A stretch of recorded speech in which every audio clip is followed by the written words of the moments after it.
अगर आप भी चाहते हैं कि तिरहुत लाइव न्यूज का वीडियो सबसे पहले आप तक पहुंचे, तो लाल बटन दबाकर हमारे चैनल को सब्सक्राइब जरूर करें और साथ में बेल आइकन को दबाना ना भूलें। इस वक्त रीगा से बड़ी खबर आ रही है कि नहीं मिली सरकारी मदद तो बंद हो जाएगी रीगा चीनी मिल। चीनी मिल के सीएमडी ओम प्रकाश धानुका ने सरकार के द्वारा मदद नहीं मिलने से इस सत्र में नहीं होगी गन्ने की पेराई, बर्बाद होंगे 40,000 किसानों के साथ सैकड़ों मजदूर। नमस्कार, मैं ओम प्रकाश धानुका, सीएमडी रीगा शुगर। 1969 से मैं रीगा शुगर का काम देख रहा हूँ। जब मुझे काम दिया गया था तो 1,000 टन की फैक्ट्री थी, जिसको बढ़ा के 50,000 टन और डिस्टिलरी, फर्टिलाइज़र, पावर प्लांट लगाया गया।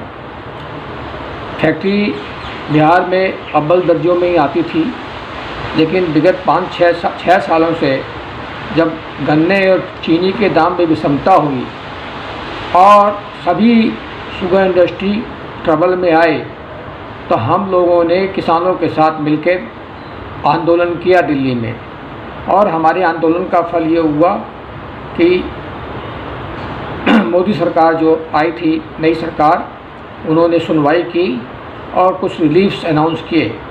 बस दुर्भाग्य की बात यह है कि वो सब रिलीफ्स जो मिले वो अच्छी कंपनियों को, बड़ी कमाई वाले फैक्ट्रियों को, उनको ही मिल गए।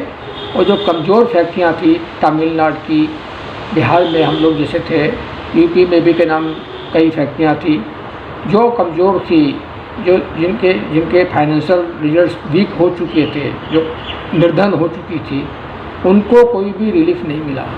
उसमें एक्सपोर्ट को साथ में जोड़ दिया गया, कुछ न कुछ ऐसा लगा दिया गया जिससे कि इन फैक्ट्रियों को उसका बेनिफिट, चाहे लोन हो चाहे सब्सिडी हो, नहीं मिल पाया। उसी बीच में रीगा फैक्ट्री के साथ में ऐसा हुआ कि लास्ट 6 ईयर्स में हुडूद, फनाइल, भूकंप, बाढ़ और इन सब से हम पीड़ित होते रहे। उधर चीनी के दाम कम, इधर ये इन सब से प्रभावित होकर हमारी आर्थिक स्थिति दिन पर दिन बिगड़ती गई। और हमारे गन्ने के किसानों ने बहुत साथ दिया, लेकिन हमारे कर्मचारियों ने बिल्कुल साथ नहीं दिया। और हर साल कुछ न कुछ नई डिमांड, प्लस हमारे साथ में जाति, स्ट्राइक, फैक्ट्री चलते हुए छोड़ देना आदि कार्य किया, जिससे फैक्ट्री को भीषण नुकसान हुआ। हम लोगों को 5 सालों में जो फनेल, भूकंप वगैरह आया, हर साल 7 से 10 करोड़ रुपया एक्स्ट्रा फैक्ट्री को चालू करने के लिए खर्चा करना पड़ा। उसी बीच डिस्टिलरी में भी लोगों के कहने पे, जबकि हम 0 डिस्चार्ज थे, लोगों ने हमारी फैक्ट्री बंद करवा दी। और पॉलिटिकली पता नहीं क्या अनाउंस थी हमारी सरकार की, जो रीगा फैक्ट्री को ख़त्म करने में ही लगे थे, कोई सहायता करने की बात नहीं करता था। दो हमारी फैक्ट्री की एग्जामिनेशन कई बार हुआ, देखा गया कि क्या नाम, ये कितना नुकसान हुआ है, क्या हुआ है, फाइलें भी तैयार है, लेकिन एक पैसा भी हम लोग को नहीं मिला। बल्कि हमारा जो सब्सिडी का पैसा 8 करोड़ 1 और 7 करोड़ 1 रुपया, 8 करोड़ तो कई सालों से पेंडिंग है और 7 करोड़ अभी लास्ट ईयर से पेंडिंग है। 15 करोड़ रुपया ये भी पेंडिंग पड़ा हुआ है स्टेट गवर्नमेंट के।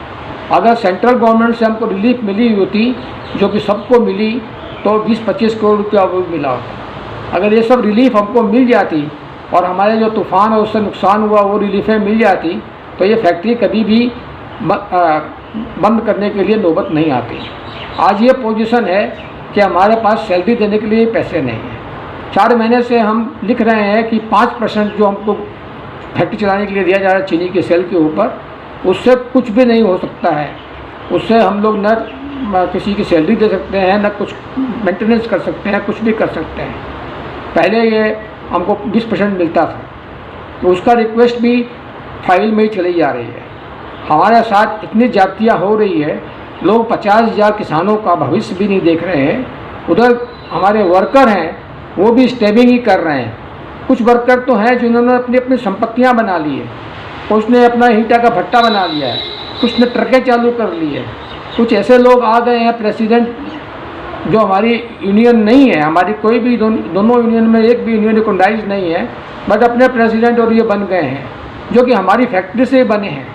ऐसे ऐसे लोग हैं जिनके लड़कों को हमने पढ़ाया है, उसके पूरा प्रूफ भी हम दे सकते हैं। उनके लड़कों की फीस वगैरह हमने दी है। अवध झा, मनोज कुमार, ये सब जो हमारे वर्कर्स हैं, इनके बच्चों को हमने पढ़ाया है। और ये जो तथाकथित प्रेसिडेंट बने हुए हैं राम बाबू, इनकी फैमिली रीगा फैक्ट्री से ही बनी हुई है और इन्हीं को मारने में लगे हुए हैं। तो अब तो सरकार को निर्णय करना होगा, सेंट्रल गवर्नमेंट को, स्टेट गवर्नमेंट को निर्णय करना होगा। एक तरफ तो स्टेट गवर्नमेंट और सेंट्रल गवर्नमेंट बंद फैक्ट्रियों को चालू करने का सोच रही है, दूसरी तरफ ये फैक्ट्री जो बंद होने जा रही है उसको बचाने का कोई उपाय नहीं कर रही है। हमें जो ताज्जुब होता है कि सरकार की क्या नीति है, सरकार चाहती क्या है। दोनों सरकारों की नीति हमारे समझ में नहीं आती है। ये फैक्ट्री सक्षम है, इसकी मशीनरी सब एकदम अप टू डेट है। अगर किसानों को गन्ने का बीज दिया जाए और हमारी पूरी हेल्प की जाए और हमारा जो पैसा बकाया वो दिया जाए, किसानों का पेमेंट करने के लिए 17 करोड़ रुपया लोन दिया जाए जिससे कि इनका बकाया मूल्य दिया जा सके, हमारा नुकसान का भरपाई किया जाए जो भूकंप से और इससे सबसे हुआ है, तो यह फैक्ट्री फिर अव्वल दर्जे में आ जाएगी, इसमें कोई डाउट नहीं है। हम लोग डिस्टिलरी का एक्सपेंशन करने की भी सोच रहे हैं, वो भी नहीं कर पाए क्योंकि उसमें भी शर्त लगा दी गई कि आप ये करेंगे वो करेंगे, आपकी फाइनेंशियल स्थिति ठीक होगी तब आप कर सकते हैं। तो डिस्टिलरी को भी बढ़ा नहीं सके। आज एथेनॉल कितनी डिमांड है, अगर एथेनॉल पर काम किया जाता तो ये डबल प्रोडक्शन कर सकती है। इसी के साथ साथ 50,000 ग्रोवर और हमारे पूरे इलाके 3 डिस्ट्रिक्ट की एकमात्र फैक्ट्री है। इसको बचाने के लिए सरकार को जरूर का नाम अपना खाते खजाने खोलने चाहिए और उसको बचाना चाहिए। जैसे चाहे बचाए, हमें दें या न दें उसकी कोई मतलब नहीं है, लेकिन जो हमारा ये 53 साल से हमने उसको जो पाला पोसा और बड़ा किया इस फैक्ट्री को और मॉडर्न किया है, उसको बचा लें, यही मेरी कामना है। और हम लोगों ने बरबस होकर ये क्लोजर का नोटिस। रीगा चीनी मिल लाइव तस्वीर सीधा रीगा से।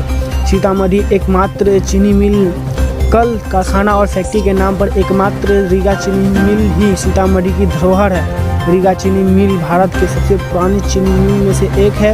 इसकी स्थापना 1933 में हुई थी और 1950 में इसका प्रबंधन कार्य धानुका ग्रुप द्वारा किया जा रहा है।